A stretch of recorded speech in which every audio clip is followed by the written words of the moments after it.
Keeper 5.3, absolute extreme values. All right, so the first thing we want to talk about is local extrema. That's your local max and mins. So your local extrema is anywhere where the points around it are either higher or lower. So like a local max would be anywhere where all the points around it are lower than that, and a local min would be anywhere where all the points around it are higher than that point. The easiest way to find local max and local min is just to find your critical numbers, which are the numbers when you set your derivative equal to 0. It's the numbers that you find, or it could be the numbers where your derivative doesn't exist. All right, so again, to clarify those ways of finding your critical numbers or finding your local max or mins, this one is specifically for your local max. What you're going to do is use your first derivative test. That means that you're going to basically find your derivative, set it equal to 0, find the number that gives you 0, and you're going to test to see if it changes, if your derivative changes from positive to negative. If your derivative changes from positive to negative at that point, then you have a local maximum. Now, there's another way that you can test to see whether or not it's the local maximum by using what we call the second derivative test. And so if your second derivative is less than 0, that means it's concave down at that point. And if it's concave down, that means you must have a local max at that point. Now, in the same way, we're going to find we're going to learn how to find critical numbers that are local mins. So again, we're going to use our first derivative test. We're going to set that first derivative equal to 0. We're going to solve, and then we're going to check to see if that derivative changes from negative to positive.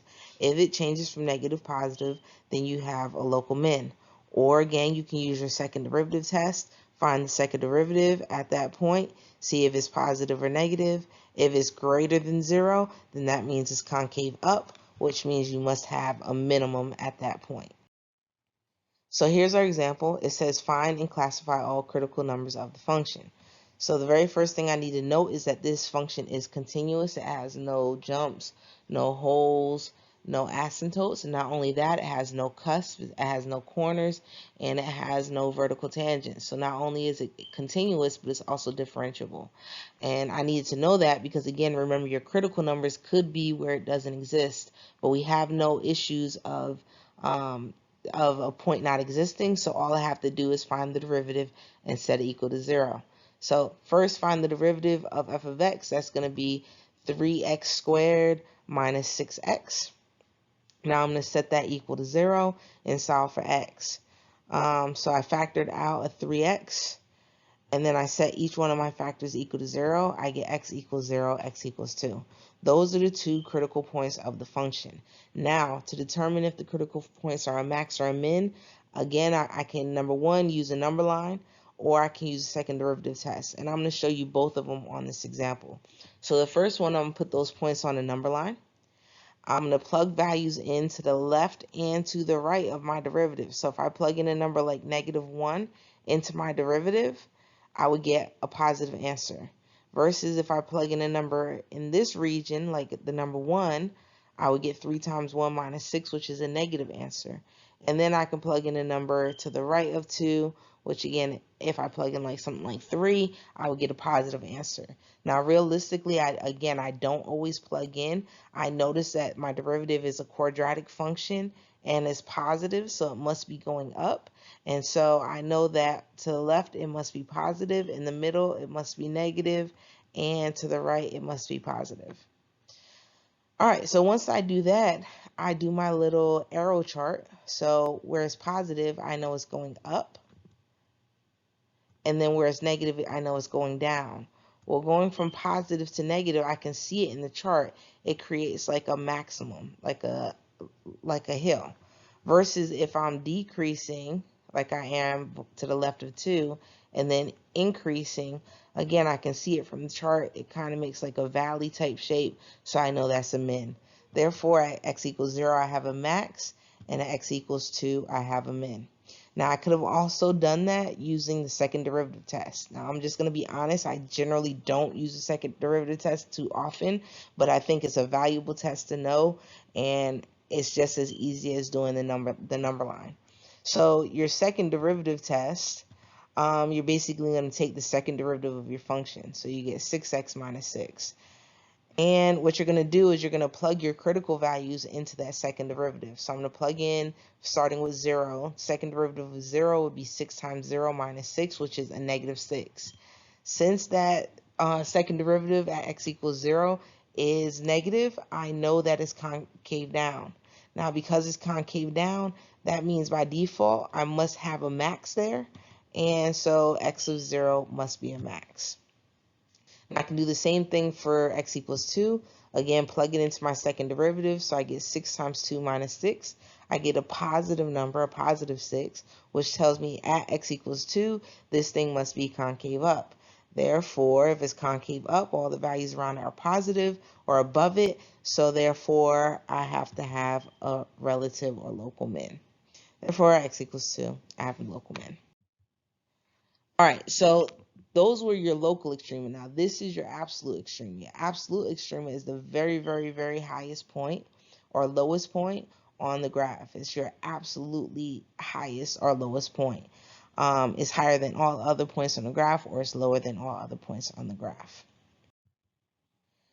And then so we have what we call the extreme value theorem, which says that if you have a continuous function on an interval, on a closed interval from A to B, then your absolute maximum is going to happen at some point between either at A and B or at those endpoints, or some number between A and B, so like C and D. Is going to happen someplace in that region. In other words, you have to have a max and a min in a closed interval. You can't have something like a jump or asymptote or anything like that, because we know it's continuous. So you must have absolute max or min. So here's the steps to find an absolute extrema. First, you want to verify that the function is continuous. The reason you want to do that is because you don't want to have an issue with any asymptotes, jumps, or holes. If you had an issue with the asymptote, especially, then your function will go off to infinity and you won't have a max or a min there. So you want to make sure it's continuous. Next, you want to find all critical numbers in that region from A to B. So you want to find your first derivative, set it equal to 0. Those will give you your critical numbers between A and B. Next, you want to find the largest y value of those critical numbers, but you also want to find the largest y value of the endpoints of the interval. And once you find those largest y values, the largest ones will be your max, and then you'll also do the same thing for the smallest, and that will be your min. So here's our example. We have find the absolute max and min of f of x equals 4x, or x to the fourth minus 2x cubed plus 3 on negative 2 to 3. So first, I need to note that f of x is continuous on negative 2 to 3. And then I want to find my derivative. So my derivative is 4x cubed minus 6x squared. Once I find that derivative, I set it equal to 0, and I factor out a 2x squared. Then I set both factors equal to 0. I get x equals 0 and 3/2. Now again, when I find my absolute max and min, I need to take into consideration those critical numbers as well as those endpoints. So my endpoints were negative 2, and 3. So I'm going to start with negative 2. I plug it into the original function. I get negative 2 to the fourth minus 2 times negative 2 cubed plus 3. I get 35. Then I'm going to plug in f of 0, which was one of my critical points. I get 3. Next, I'm going to plug in my next critical point, f of 3/2. I get 1.3125. And again, I use the calculator, but you can also do that by hand. And then lastly, I'm going to plug in my last endpoint, which was f of 3, which gives me 30. Now, out of these numbers, 35, 3, 1.3125, and 30, the largest one I have is 35. So that's my absolute max. And the lowest one I have is 1.3125. So that's my absolute min.